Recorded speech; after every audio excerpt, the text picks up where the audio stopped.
सबसे पहले फरी कौन है? ख्वाबों की दुनिया में रहने वाली परी। यानी फैसलाबादियों को कुछ कह के कोई बंदा निकल के जाए तो जाएगा। मेरे बाद आपने मेरे घर का बड़ा ख्याल रखती।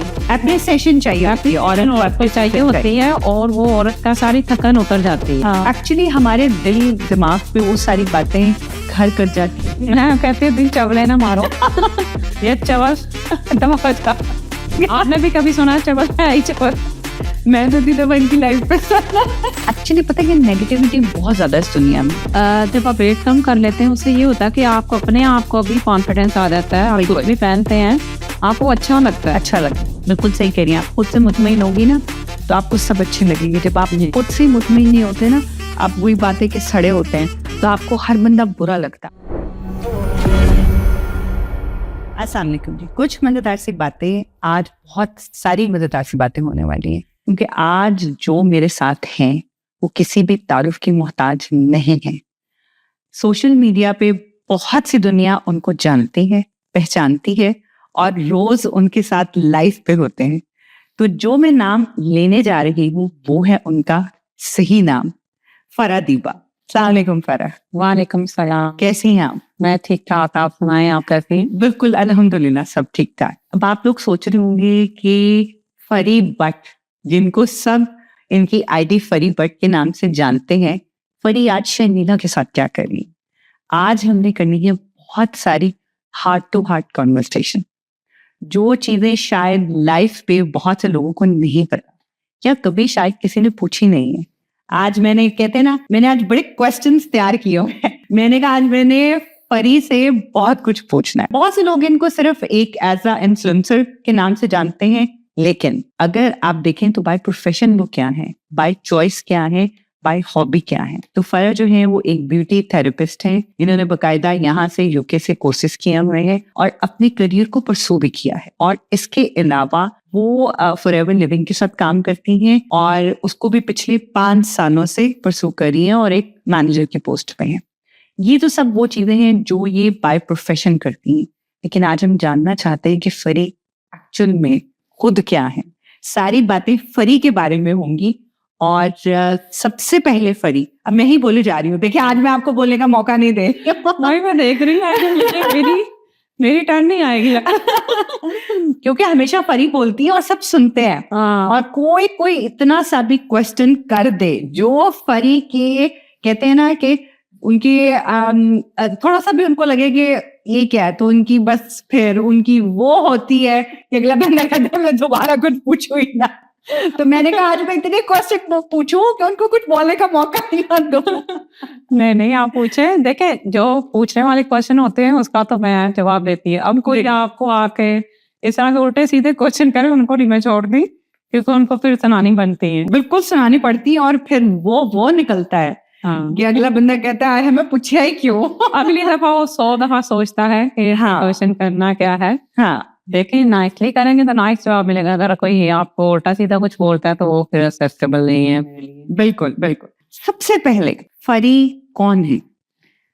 फरी एक बंदी है जो कि हवा का झोंका, हाँ ये भी कह सकते हैं, ख्वाबों की दुनिया में रहने वाली परी बोल सकते हैं। मतलब अपनी दुनिया में ही मैं रहती हूँ।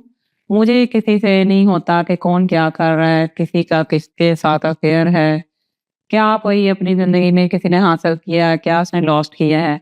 मुझे बस अपना होता है कि मैंने क्या किया, मैंने क्या खोया, क्या पाया।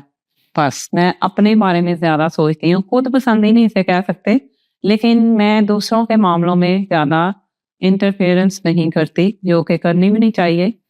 ठीक है, अगर आप किसी की हेल्प करना चाहते हैं आप करें, लेकिन ऐसे मतलब बिला वजह आप किसी के मामलों में टांग ना अड़ाए तो बेहतर होता है। अपने काम पे काम रखें। आपसे कोई मशवरा मांगे तो सो बिस्मिल्लाह। अदरवाइज आप जाके ना से कहेंगे तुम ऐसे कर लो या तुम वेट लॉस कर लो। आज तक मेरा रिकॉर्ड है, मैंने आज तक किसी को नहीं बोला। कोई आता है मेरे पास, मैं उसको जरूर उसकी हेल्प करती हूँ। बिल्कुल बिल्कुल। अच्छा सबसे पहले ये बताएं, आप पैदा कहाँ हुई?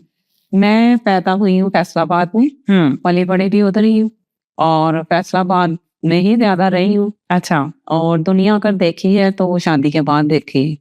अच्छा फैसलाबाद को कहते हैं ना, जो कोई कहते हैं ना मैं फैसलाबादी हूँ, तो कहते हैं बस फिर जूता ते इत्थों शुरू होनियां ने ते इत्थे ही मुकनियां ने। यानी फैसलाबादियों को कुछ कह के कोई बंदा निकल के जाए तो जाए कहाँ। तो इसलिए किसी को कुछ कहने तो मैं पूछ लिया करे, भैया फैसलाबाद से तो नहीं। ये बात तो सच है, फैसलाबादी पर लविंग है और वो हर बात को इवन डेथ भी हो तो वो मजाक का कोई ना कोई उधर पहलू ढूंढ लेते हैं, लेकिन ऐसे होना नहीं चाहिए।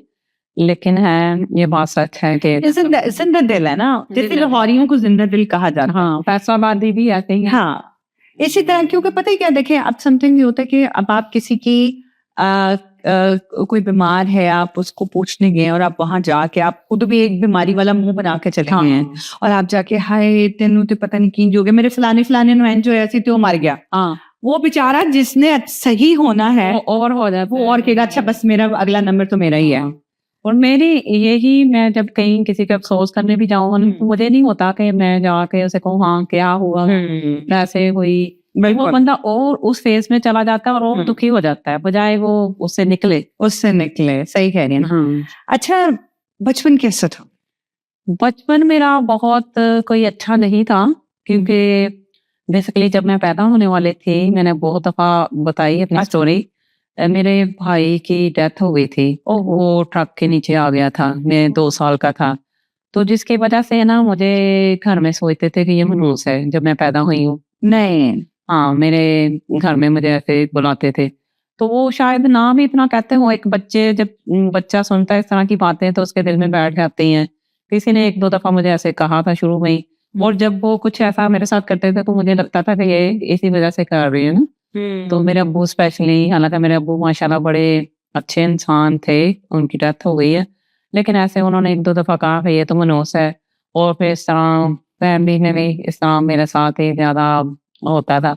लेकिन एनी हाउ काफी बड़ी जॉइंट फैमिली सिस्टम था, दादी थी, साथ ताया चाचा थे, इकट्ठे रहते थे, तो काफी मार कुटाई भी हमें पड़ती रहती थी। अच्छा मार कुटाई तो कहते हैं ना हमारी परवरिश का हिस्सा होती है, मतलब हम लोग कह नहीं सकते कि आपने हमें क्यों मारा। हाँ, मतलब ये होता था कि बच्चों पढ़ना चाहे, मतलब हमने खुद बचना होता था, यानी उनके हाथ खुले हमने बचना है। जी बिल्कुल ऐसे ही है। हाँ लेकिन पता है क्या, आई थिंक पाकिस्तान का कुछ इस तरह से भी है, और not only Pakistan, India, Bangladesh, जो पीछे थोड़े बैकवर्ड हुआ करते थे उस टाइम पे, अब तो माशाल्लाह बहुत तरक्की हो गई है, कि ये सोचते नहीं थे कि ये बात बच्चे के सामने करनी है नहीं करनी है, बच्चे के एक नाजुक दिमाग पे क्या असर पड़ेगा। जी, और बहुत सी बातें होती हैं वो लोग कह के भूल जाते हैं। हाँ वो भूल जाते हैं। अगर आप आज कहेंगी ना कि तुमने, वो कहेंगे हमने तो बताया नहीं। हाँ, मेरी अम्मी यही बोलती हैं कि ये कब हुआ था, ये तुम अपने लाइफ पे बता नहीं रही, ये कब हुआ था, हमने तो कभी।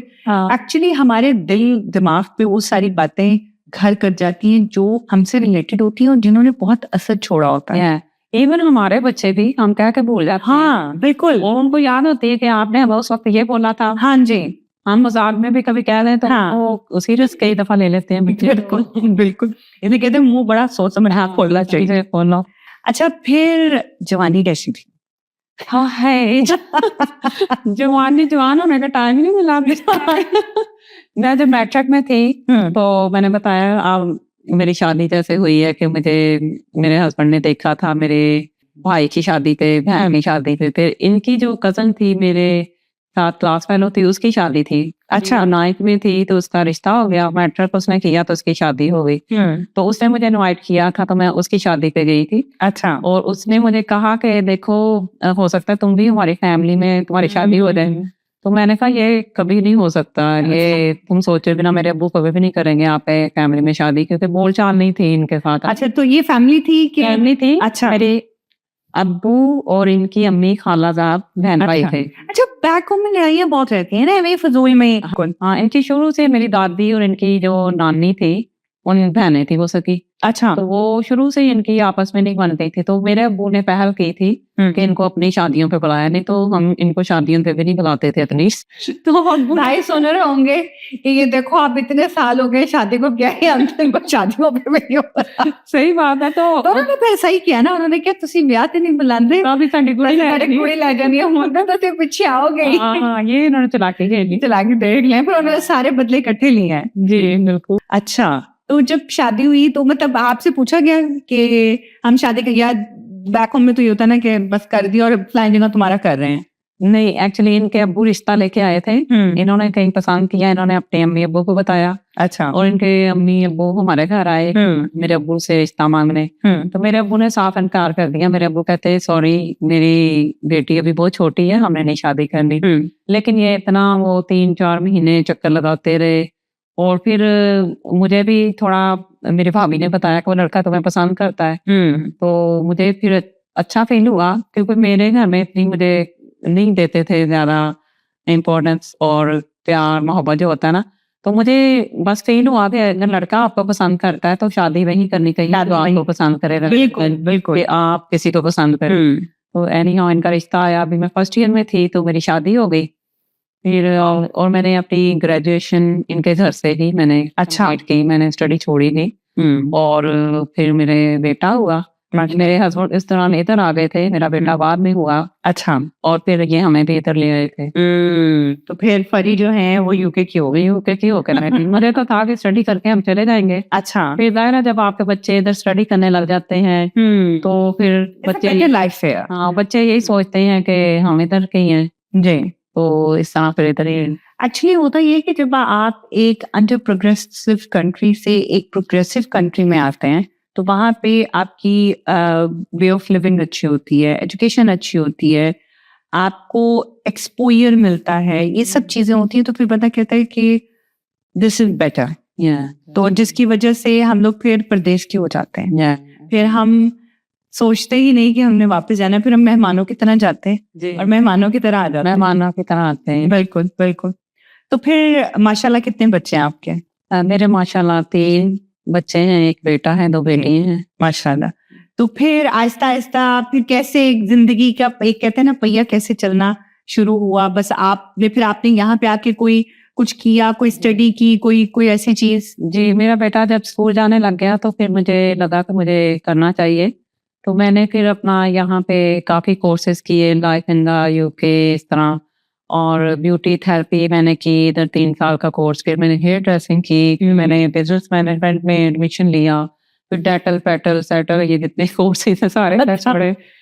तो काम आ जाते हैं आपके जब भी आप जिंदगी में, चाहे आप नहीं कोई जॉब कर रहे लेकिन कम से कम आप जब भी करना चाहें आपके पास ये क्वालिफिकेशन होती है और टाइम हो तो व्हाई नॉट कर सकते हैं। अपने लिए आपको कुछ ना कुछ करना चाहिए, चाहे वो कोई क्वालिफिकेशन है चाहे कोई हुनर है, वो देखें जिंदगी में आपके किसी वक्त भी काम आ सकता है। बिल्कुल।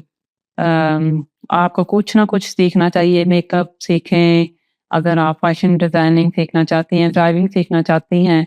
अब ड्राइविंग के कितना फायदा है, आप देखें जब मर्जी आपका दिल करे शॉपिंग पे चले जाएं। तो मुझे लगता है अब जरूरी है, इज अ नेसेसरी। ये एक वो नहीं है कि जैसे सोचा जाता था कि एक आसाइश है या एक एक्स्ट्रा चीज है भाई लड़कियों को तो सीखनी नहीं, ये एक जरूरत है। हमने बच्चों को पिक एंड ड्रॉप करना है, हमने ग्रोसरी करनी है, हमने अब बहुत सारी चीजें करनी है। अगर सिर्फ उसके लिए हम हस्बैंड पे डिपेंड होकर बैठ जाएंगे तो बेचारे सुबह से शाम काम पे गए होते हैं, पे जाते हैं। फिर इसके अलावा उनका अपना भी कई दफा मूड होता है, नहीं जाने को दिल कर रहा तो कम से कम आपको आप खुद जा सकते हैं। बिल्कुल। इसी तरह इंडिपेंडेंट भी आपको होना चाहिए। या खुदा ना खास्ता आप बीमार हो जाए या कोई डेथ हो जाए, किसी भी किस्म की सिचुएशन आ सकती है, तो आप लोगों को उसके लिए थोड़ा प्रिपेयर होने की जरूरत होती है। आपको कुछ ना कुछ आपको आना चाहिए ताकि कल को आप अपना सर पे पड़े तो आप कुछ कर सकें। बिल्कुल बिल्कुल। अच्छा, सोशल मीडिया में कैसे आना हुआ? सोशल मीडिया पे मैं बेसिकली फेसबुक से मैंने स्टार्ट किया था। अच्छा। वो लेडीज ग्रुप था वहाँ पे। पहले फेसबुक जब नया नया आया उस वक्त तो मुझे पता भी नहीं था। और ये कौन से साल की बात है? ये 2009 की बात है, 9 में। अच्छा, मैंने भी उसी वक्त बनाया था उस वक्त मैंने फेसबुक आई थी जी। तो मेरे हस्बैंड ने मेरा अकाउंट बनाया था। अच्छा। और फिर मैं क्या करती थी, अपना मेकअप ऐसे किया और मैं सिर्फ वीडियो अपलोड कर देती थी, जैसे पिक्चर उस वक्त होती थी, पिक्चर मेकअप भी कर दी या थोड़ी अपना दिखा दिया कि मैं क्या कर रही हूँ, किसी का मेकअप कर रही हूँ तो उसको दिखा दिया ऐसे। तो उस वक्त तक ऐसे था। फिर ये आ गया जमाना सोशल मीडिया, ये टिकटॉक पे जब आए हैं तो फिर ज्यादा मेरे हस्बैंड को लगा कि यहाँ पे तो मेल हैं तो यहाँ पे नहीं जाना चाहिए। फिर इन्होंने बड़ा टेंट्रम किया घर में, चीजें तोड़ी लेकिन ये है कि मैंने कहा कि देखो मैं कुछ गलत नहीं कर रही, या तो आके मैं कोई गलत कुछ कर रही हूँ। मैं अगर अपना कुकिंग दिखा रही हूँ या अपना मेकअप दिखा रही हूँ, या वैसे ही अगर आप कोई जगह दिखा रहे हैं, कोई व्लॉग डाल रहे हैं, तो ये मेरा पैशन है, ठीक है ना। तो उसके लिए मैंने खुद स्टैंड लिया। मेरे हस्बैंड अलाउ नहीं करते थे, लेकिन अब मेरे हस्बैंड टिकटॉक के इतने फैन है कि उनसे आपसे ज्यादा बताते हैं। उनसे ज्यादा और सारा दिन वो देखते हैं। मुझे तो टाइम नहीं होता, यकीन करें। हाँ। मोबाइल नहीं देखा मैंने सुबह का, अच्छा, मैसेजेस नहीं देखे, कोई टिकटॉक तो देखने की। अच्छा ये ना एक वो है, मतलब लाइक मेरे भी हस्बैंड के पास पहले टिकटॉक नहीं था, लेकिन जब मैं टिकटॉक पे आई तो मैंने कहा प्लीज आप बनाए ना। तो मुझे कहते मैंने क्या करना है बना के, मैंने कहा नहीं आप बनाओ, देन यू शुड नो, आप like you will be one of the audience, then you know what I am doing. ये नहीं हो कि कोई आके कह दे, तो आपको खुद पता होना चाहिए मैं क्या कर रही हूँ जी। और ये मतलब बहुत बड़ी बात होती है कि भाई कुछ लोग तो जो होते हैं वो तो पूरी फैमिली को ब्लॉक कर देते हैं कि कोई हमें देखे ना हम क्या कर रहे हैं। नहीं, ब्लॉक नहीं करना चाहिए, बल्कि उन्हें रखना चाहिए कि वो आपकी सक्सेस देख सकें, आपको देख सकें कि आप कितना ग्रो कर रहे हैं। अल्लाह ताला ने अगर आपकी इज्जत लिखी है वो आपको मिलके रहती है, तो आपको नहीं ब्लॉक करना चाहिए। मैं तो नहीं किसी को करती ब्लॉक। मैं हमेशा ये कहती हूँ कि रश्क करना चाहिए, जलना नहीं चाहिए, इंस्पायर होना चाहिए, हसद नहीं करना चाहिए। आप किसी चीज से इंस्पायर होते हैं तो आप भी उसको करें, कोई मसला नहीं है। आप अगर खुद नहीं कर सकते तो उससे जेलस होके उसके खिलाफ बातें ना करें जी। आप इंस्पायर हो, आपको कोई चीज अच्छी लगती है, you can have it as well. उसमें कोई, क्योंकि दुनिया में कोई एक चीज मेरे लिए तो बनी नहीं है, सबके लिए बनी है। यही से हमारे कल्चर में कह देते हैं लोग, वो तो आपको कॉपी कर रहा है। बहुत ज्यादा कॉपी नहीं होता, वो आपसे इंस्पायर है। अगर कोई अच्छी चीज आपकी फॉलो कर रहा है, जैसे ड्रेसिंग सेंस हो गई है, तो वो आपको कॉपी करना नहीं होता, वो आपसे इंस्पायर हो गए। लेकिन आपको क्रेडिट भी देना चाहिए, क्रेडिट भी देना चाहिए। हाँ, कि मुझे फरी की ये चीज अच्छी लगी थी तो मैंने उसको थोड़ा सा अपना रंग दे के और मैंने उसको किया है, मैं उससे इंस्पायर हुई हूँ। ये चीज अगर ये कहेंगे तो अगले बंदे के, वो अगर जिसकी आपने कॉपी की है वो खुश ही होगा, वो कहेगा कि यार देखो ये मुझे क्रेडिट भी दे रहा है। लेकिन अगर आप वो सब करके कहेंगे ये तो मेरे ही दिमाग का आइडिया है, ये तो मैंने खुद ही कर लिया, वो फिर अगले बंदे को तो पता होगा ना। नहीं, मेरी नेचर है, अगर मैं कोई चीज मुझे बताता है मैं उसका जरूर मेंशन करती हूँ, और अगर मैं किसी से लर्न करती हूँ वो भी मैं बताती हूँ कि ये चीज मैं उनसे सीखी है। अब रोटी बनाना जैसे मुझे बिल्कुल नहीं आता था, शादी से पहले मैंने कभी खाना नहीं बनाया था, शादी के बाद ही सारा कुछ सीखा, इधर आ गई। तो रोटी मैंने एक यूट्यूब पे वजिया कुकिंग के नाम से हैं, उनसे मैंने सीखी थी। और मैं अब खैर उस वक्त मुझे नहीं आती थी, अब मैंने रोटी की रेसिपी डाल ली है। यकीन करें इतने मैसेजेस आते हैं, फरी हमने आपसे रोटी सीखी है। तो मैं कहती हूँ ये देखें कि मैंने किसी से सीखी और आगे मैंने कितने लोगों को सिखाई। बिल्कुल बिल्कुल इसी तरह होता है ना कि आप किसी से इंस्पायर होकर सीखते हैं, तो इसका मतलब ये नहीं कि मैंने उसको कॉपी किया है, इंस्पायर होकर उसे सीखी है कि उसका अच्छा है मेथड। एक और क्वेश्चन जो मेरे माइंड में था कि मैं आपसे जरूर पूछूंगी, जी पूछें। वो ये है कि आपको लगता है कि सोशल मीडिया पे लाइव आना एक एडिक्शन है? जी बन भी जाती है, क्योंकि जब लोग आपसे इतने अटैच हो जाते हैं, आपको सुनना पसंद करते हैं। अगर आप बिजी भी हैं और आप नहीं जाते 1-2 दिन, तो लोग परेशान हो जाते हैं, मैसेजेस आने शुरू हो जाते हैं। फिर अकेले को रिप्लाई करने से अच्छा है बंदा लाइव चला रहे और जाके बता रहे कि मैं इधर बिजी हूँ। तो ऐसे ही होता है मेरे साथ माशाल्लाह। काफी लोग रोज देखते हैं मुझे, सुनते हैं, कुकिंग करती हैं जब मैं आती हूँ या मेकअप करती हूँ तो अटैच हो जाती हूँ। और आपको भी हो जाती है एडिक्शन जी, कि आप भी ना जाए तो आपको भी ऐसा लगता है जैसे पता नहीं की हो गया था, की हो गया था। अच्छा, आप दिन में कितने घंटे लाइव होती हैं? मेरा ये है कि जैसे मैं कुकिंग कर रही हूँ तो कुकिंग करते मैं आ जाती हूँ, मेकअप कर रही हूँ तो मेकअप करते आ जाती हूँ, क्योंकि वैसे तो मेरे पास इतना टाइम नहीं होता। या जैसे गार्डन में बैठी हूँ, वेदर अच्छा है तो मैं कहती हूँ चलो धूप सेक रही हूँ, सन बहुत आ रही है तो चलो लाइव आ जाए। तो 4-5 घंटे? मैं तो हाँ 3-4 घंटे तो आराम से मेरा हो जाता है लाइव। तो कभी बच्चों ने नहीं कहा कि, क्योंकि बच्चे मैंने आपके कभी नहीं देखे उस पे लाइव पे आते हुए, ऑब्वियसली आप खुद ही होती हैं और बच्चों को लाना भी नहीं चाहिए, ऑब्वियसली उनकी अपनी प्राइवेसी होती है, आपकी अपनी चीज करें। कुछ फैमिलीज जो जैसे मेरी फैमिली कभी नहीं आई मेरे किसी सोशल मीडिया में, तो फैमिली कभी कहती नहीं है कि ये हमारा टाइम है, हमने बैठना है साथ, तो आप लाइफ में हैं and we want to spend time with you. नहीं, ऐसा तो नहीं बोलते, लेकिन ज़ाहिर उन्हें जब ज़रूरत कोई होती है तो वो फिर अपनी पूरी वो कर लेते हैं, कोई चीज़ होनी चाहिए या वैसे कुछ भी उन्होंने खाना है बता देते हैं। मेरे जो बड़े बच्चे माशाल्लाह, मेरा बेटा 25 का हो जाएगा, 17 की है माशाल्लाह, तो वो तो मैच्योर हैं, वो इतना नहीं करते, छोटी ही होती है वो, समटाइम थोड़ा हो जाती है, तो फिर उस वक्त जब स्कूल से आती है फिर मैं बंद कर देती हूँ। मैं स्पेशली उस वक्त ही प्रेफर करती हूँ जब वो स्कूल में हो, ठीक है, तो वो फिर इतना मुझे फील नहीं होता। क्योंकि मुझे लगता है कि बच्चे जो होते हैं ना, उनको होता है कि माँ बाप जो है ना, स्पेशली माँ, चाहे वो कुछ भी ना कर रही हो, वो हमारे लिए अवेलेबल हो, वो अवेलेबल हो। अच्छा, मेरा खुद का ये होता था कि जब मैंने स्कूल से घर जाना है, मैं दरवाजा खोलूं तो सामने मुझे अम्मी नजर आनी चाहिए, चाहे वो मुझे डांटे क्यों ना रही हो, चाहे चित्तर लेके क्यों ना खड़ी हो, लेकिन वो मुझे सामने नजर आनी चाहिए। और अगर मैंने दरवाजा खोला और वो सामने नहीं है ना, मेरा एकदम वो जैसे दिल सा खराब हो जाता था कि अम्मी सामने क्यों नहीं नजर आई। तो मुझे लगता है मेरे बच्चों का भी ऐसे ही है, उनको होता है कि माँ 24 घंटे हमारे लिए अवेलेबल होनी चाहिए, और ये उनका प्यार ही होता है। और समटाइम माए ऐसे समझती है कि हम इनके नौकर हैं कि इसके लिए खड़े रहे या बैठे रहे इधर। जो होते हैं ना, समटाइम हम अक्सर मैंने ये सुना है कि शादी के कुछ दिन बाद तक तो या कुछ सालों तक तो हस्बैंड बहुत प्यार करते थे, बहुत ज्यादा आगे पीछे फिरते थे, कहते ना मैं जहाँ हाथ रखती थी वहां पे, जहाँ मैं पाँव रखती थी वहां हाथ रखते थे। लेकिन अब ये सब खत्म हो गया, अब तो उनको मोहब्बत नहीं रही, अब तो ये मतलब बहुत कुछ लोग, अक्सर लोग ये बातें करते हैं। आप क्या कहती हैं? मेरा मानना ये है कि आप अपनी जिंदगी को ना कभी भी ना ये सोचें कि भाई इतना अरसा हो गया है, अपनी शादी को ऐसे ही लें जैसे अभी आपका पहला दिन है। बिल्कुल। फिर आपको अपने रिश्ते में इंटरेस्ट भी लगेगा, इंटरेस्टिंग रहेगा आपका सफर जो है जिंदगी का। और कभी फील ना कराए कि हमने इतना टाइम आपस में गुजार लिया है, फेडअप हो गए हैं।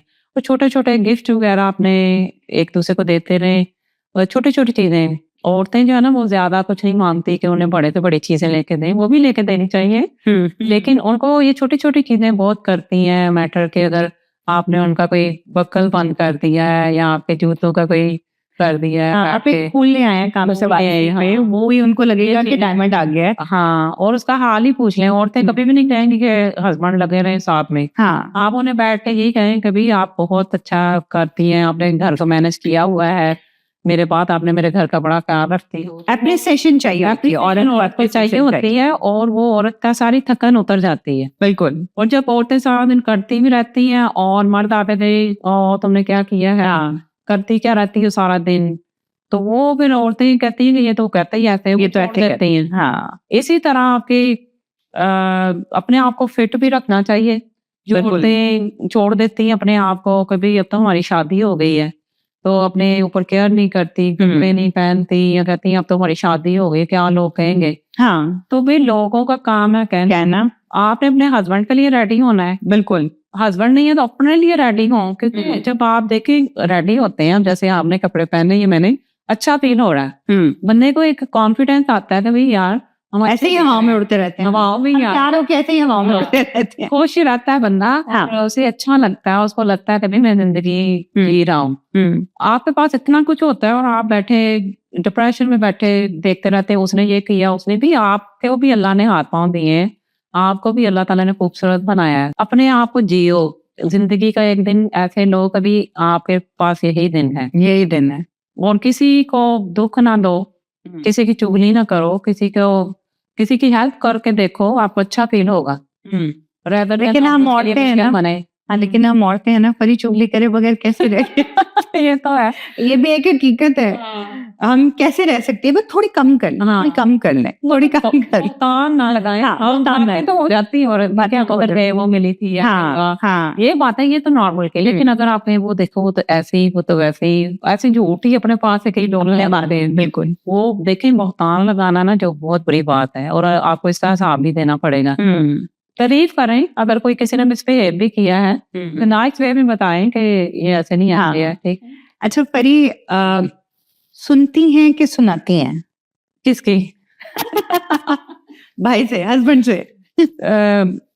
मेरे हस्बैंड ज्यादातर तो खामोश ही रहते हैं, मैं ही ज्यादा बोलती हूँ। वो चिरंग छोड़ के ना चुप कर जाते हैं और बच्चों को लगता है कि माँ ही ज्यादा बोलती है।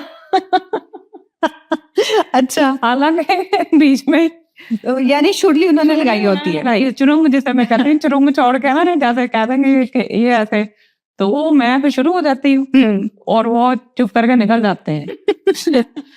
और यानी कि फिर लगता है कि अम्मी ही जो है ना वो ही बहुत ज्यादा बोल रही है और अब्बू तो बेचारे हाँ, बच्चों को यही लगता है कि जो है ना, जो शोर मचा रहा होता है, बच्चे तो यही देखते हैं, वो ये नहीं देखते किसका फॉल्ट है, किसका फॉल्ट हो गई, आवाज यहाँ से आ रही है तो ये माँ हो रही है तो इसका मतलब माँ ही लड़ाई कर रही है, माँ ही का फॉल्ट है। अच्छा, सोशल मीडिया पे मतलब जैसे आप माशाल्लाह इतना इन रहती हैं, आप लाइव भी रहती हैं, आप ये लाइव ये होता है कि जो कुछ चल रहा है वो चल रहा है, हम उसको कट नहीं कर सकते, हम उसको डिलीट नहीं कर सकते, और इसमें you have to be very careful as well. लेकिन हम इंसान हैं, हम अब अगर चलते चलते कोई बात हो रही है, मुंह से बहुत कुछ निकल जाता है, बहुत बातें हो जाती हैं क्योंकि लाइव होता है। तो कभी कुछ ऐसा हुआ है कोई कंट्रोवर्सी हो गई हो? बहुत दफा हो। तो हाउ यू हैंडल इट? देखिए, अगर तो आप सच्चे हैं और आपने कोई ऐसी बात, आपका मतलब नहीं था, आप सॉरी भी कर सकते हैं अगर आपके मुंह से कभी निकल भी जाता है। जैसे मेरे लाइफ पे कुछ लोग अच्छा लिखते हैं, कई दफा मिसअंडरस्टैंडिंग हो जाती है, आपको लग रहा है कि वो आपको गाली दे रहे हैं या कोई आपको ऐसी बात कर रहे हैं जो, क्योंकि वो लिखना होता है ना, नहीं वो बोलना नहीं होता। तो अब हम उस वक्त किस माइंड स्टेट में बैठे हैं? अगर तो हमारा मूड अच्छा है तो हमें लगेगा कि कुछ भी नहीं कहा, लेकिन अगर हमारा मूड खराब है और किसी ने कोई अच्छी बात भी कर दी, टाइम ऐसा लगता है कि आपको उसने गलत बोला है, तो वो कुछ अच्छे फॉलोअर्स भी होते हैं, आके वो कहते हैं कि परी हमने आपको ऐसे नहीं बोला, तो मैं सॉरी भी कर लेती हूँ। आपने देखा होगा, मैं खुद उस बंदे के पास जाके कहती हूँ कि आई एम रियली सॉरी, मुझे ऐसे नहीं बोलना चाहिए था। अभी रिसेंटली जैसे एक मैं दुबई गई हुई थी हॉलीडेज पे, एक लेडी ने कहा कि हाँ मेरे लिए मेडिसिन ले आए। अच्छा, और मैं कुछ ऐसे एक दो वीडियो देखी थी ऐसे ही कि वो पकड़ी गई हैं कोई ऐसे एयरपोर्ट पे किसी का सामान लाते हुए, उन्होंने उसके अंदर कोई ड्रग वगैरह थी। अच्छा, तो मैं उसी फेज में बात कर रही थी कि सॉरी मैं नहीं ला सकती, और वैसे भी मैंने लोगों का बड़ा ला के देखा सामान, कोई आपको नहीं कुछ देता उसके बदले में, आपको वो सोचते हैं कि आप पता नहीं इतने फ्री हैं कि उनका सामान लेके आ रहे हैं। अच्छा, बदले में कुछ देने का मकसद ये होता है कि आपको इज्जत, रिस्पेक्ट, प्यार, मोहब्बत, हाँ यही होता। हमने पैसे थोड़े ले लेने दवाइयों के, मतलब यही होता है कि चलो थोड़ा बंदा उसका थैंक यू बोल, नहीं कि थैंक यू बोला कोई अच्छे लफ्जों में से याद रखे, लोग नहीं करते, लोग बल्कि उसको और सोचने लग जाते हैं ये तो इतना वेला है कि हमारी किधर। हाँ, और ऐसी कंट्री से कुछ लेके आना, हाँ, आपको नहीं पता। देखिए, अब एक बंदा आके कह रहे ले आओ, ठीक है, हम अच्छा सोचेंगे, लेकिन हमें नहीं पता वो बंदा क्या सोच रहा है। उस वक्त तो मैंने सब बोल दिया कि सॉरी मैं नहीं लेके आ सकती हूँ, और आप मुझे कैसे कह सकती हैं, आप मुझे जानती हैं, एक तो मुझे मैं आपको जैसे आप मैं बोल रही हूँ शनीला ये ले आए, हम एक दूसरे को जानती हैं, बातचीत होती है हमारी। अब कोई एक बंदा उठ के कहे मेरे लिए सामान ले आओ, तो मैं तो यही कहूंगी कि मैं आप हो कौन भाई, ऐसे मैंने उसे बोला। फिर वो मुझे मेरे आई इंस्टाग्राम पे, उसने मुझे कहा तो भाई देखो मैंने तो ऐसे ही कह दिया, तो आपने इतना मुझे सुना दिया, तो मैंने कहा सॉरी, मैंने फिर बड़ी नाइस थी वो लेडी, तो मैंने कहा सॉरी, फिर मैं गई बाकायदा, उसने जो मुझे मेडिसिन बताई मैंने वो जाकर उसे अच्छा, तो सम टाइम आप बुरे नहीं होते, लेकिन जब आपका वो होता है मूड होता है या सम टाइम आप समझने में गलती करते हैं तो उस वक्त बंदा बोल देता है, लेकिन हर कोई कहते हैं ना दिल का बुरा नहीं होता, अच्छे भी होते हैं। आई थिंक मुंह पे कह देना, जैसे आपको किसी कोई बात बुरी लगे, आपका एक कहते हैं एक जुमला क्या है, सबसे पहले आप क्या कहते हैं किसकी भी जो बात बुरी लगती? मैं कहती हूँ दिन चवले ना मारो, ये चवल दबा जा, ये मेरा चवल ज्यादा लोगों को मजा आता है मेरे सुन के भी। जब मैं किसी को बोलती तो वो कहेंगे फरी चवल बोल के दिखाओ हमें।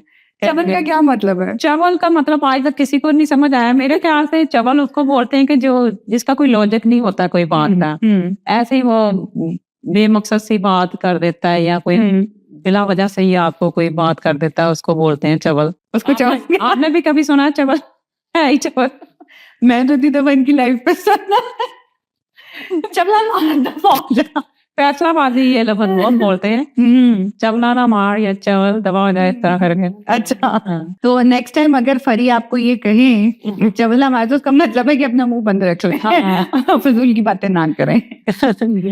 ये कोई गाली नहीं है, हाँ, ये गाली नहीं है, ये एक होता है कि वर्ड है, लेकिन लगता हाँ। बहुत बुरा है। लगता बहुत बुरा है। जब आप किसी को बोलते हैं ना चबला मार, बिस्ती हो जाती है ऊपर से नीचे तक, ऊपर से नीचे तक गाली से ज्यादा असर अच्छा, कभी किसी से सोशल मीडिया पे कोई ऐसी लड़ाई हुई है कि बस अब मर जाऊं या मार दूं? हाँ, देखिए मैंने किसी से लड़ाई नहीं कभी की, लेकिन हाँ मैं डिफेंड जरूर करती हूँ समटाइम। अगर मुझे कोई छेड़े या मेरे पे बहतान लगाए तो मैं इसका जवाब जरूर देती हूँ। अच्छा।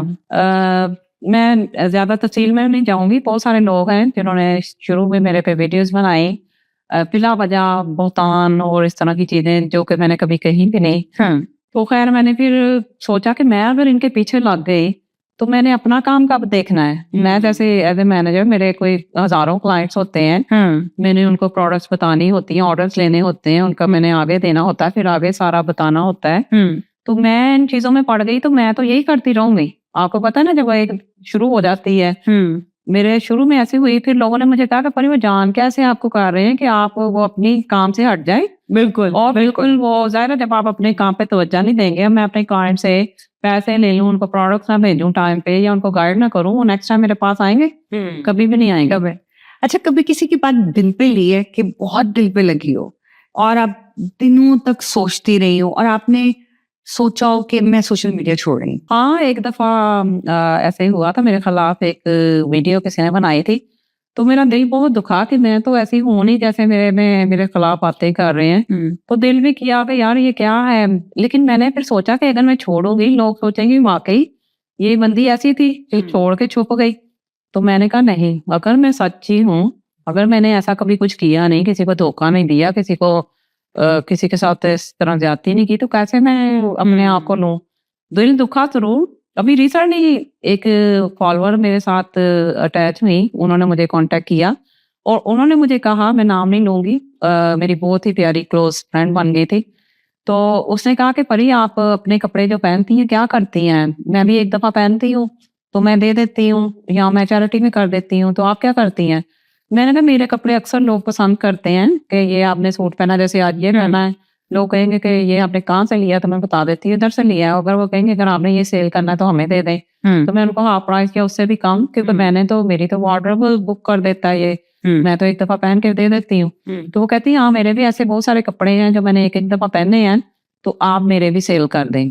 अच्छा। तो अव्वल तो मेरे पास टाइम नहीं होता, लेकिन वो मेरी बहुत क्लोज फ्रेंड बन गई थी, तो मैंने इनकार नहीं किया। मैंने उसके कपड़े, मैंने कहा चलो तुम दे दो, उसने खुद ही मुझे दिए। और वो कपड़े ऐसे ही मैंने पहने भी नहीं, वो कह रही थी पहन के दिखाना, मेरे पास टाइम नहीं था, और मैंने ऐसे ही दिखाए हैं लोगों को, और उसके कपड़े वो सेल हो गए और वो मैंने पैसे उसको भी दे दिए। बल्कि मेरा अपना भी एक बैग चैरिटी का था, वो भी उसको दे दिए पैसे कि चलो एक अच्छी खासी अमाउंट मुझे था कि चलो ये इसके बन रहे 400-500 पाउंड, तो मैं एक्स्ट्रा करके दूं तो इसे अच्छा लगेगा। मैंने उसे बोला कि ये देखें, ये मैंने आपके कर दिए। और वो उल्टा ही मुझे शुरू हो गई कि आपने मेरे कपड़े महंगे बेचे हैं, आपने वो पैसे रखे हैं और आपने मुझसे उनसे भी डिलीवरीज ली है और मेरे से भी आपने डिलीवरी चार्ज किए हैं।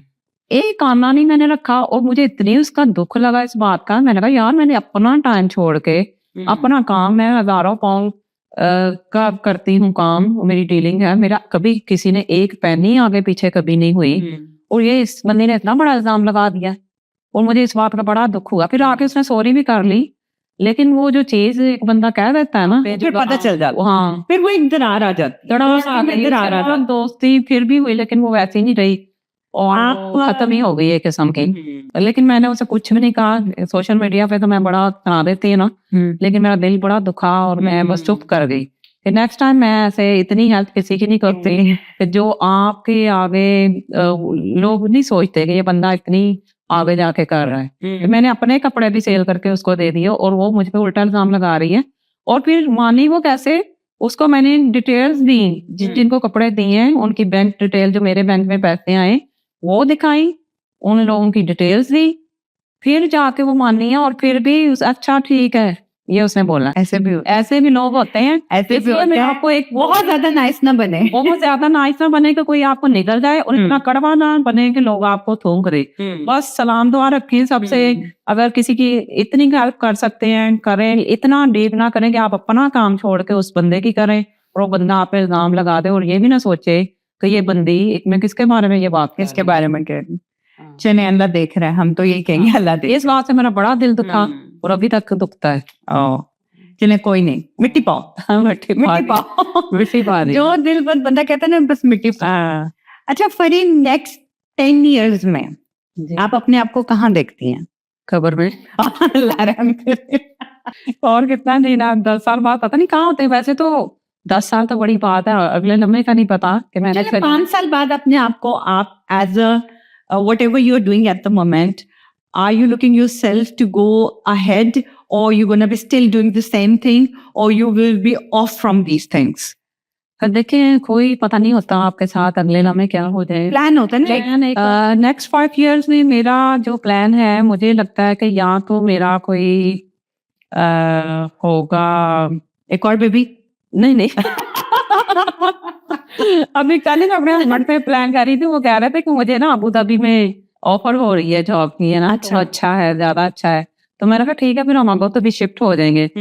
तो मेरे बच्चे कहते हैं हमने तो नहीं जाना, तो मैंने कहा चलो हम फिर उधर जाके, आप रहते रहना है तो हम उधर जाके एक और बेबी पैदा कर देंगे। मैंने कहा एक लंदन का बेबी हो गया, एक बर्मिंघम का, एक पाकिस्तान का, एक अबू धाबी का भी नाम आ जाए। आपके बच्चों को पता नहीं है अभी कि गर्ल्स की जो लाइफ है वो कितनी पोश है, बिल्कुल लग्जरी लाइफ है, बिकॉज वहाँ पे लेबर सस्ती है। हाँ, इसकी वजह से लाइफ, एक अच्छा कमाने वाले की लाइफ लग्जरी है। यहाँ जितने मर्जी हैं फिर भी वहाँ उन्हें काम वालियां भी उन्होंने रखी हुई हैं। एक और नहीं, 2 3 हाँ, दिन इधर तो एक नैपी बैग ऐथे पाओ, हाँ। प्रैम फड़ो, बच्चा पाओ, बार बार देखो, और अपनी हालत से बुरी हालत सही होती है। बात है। मतलब हम काम वाली लग रही होती है यहाँ पे, हमारा ये सुबह ये हाथ काम वाली होती है और शाम को मलका बनी होती है। मलका बनी होती है।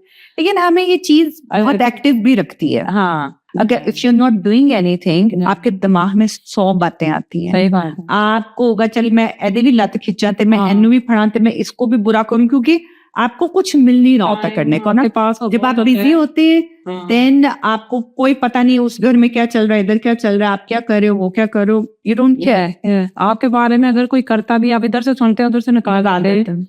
और भी ऐसे और हेल्दी भी आप रहते हैं, एक्टिव रहते हैं, आपको बीमारियां नहीं लगती, ज्यादा देर तक जिंदा रहते हैं। ज्यादा देर जिंदा रहते हैं, आप यंग लगते हैं। जैसे कि शनीला जी इन्होंने अपनी एज बताई तो मैंने कहा आप तो बहुत यंग लगती है माशाल्लाह।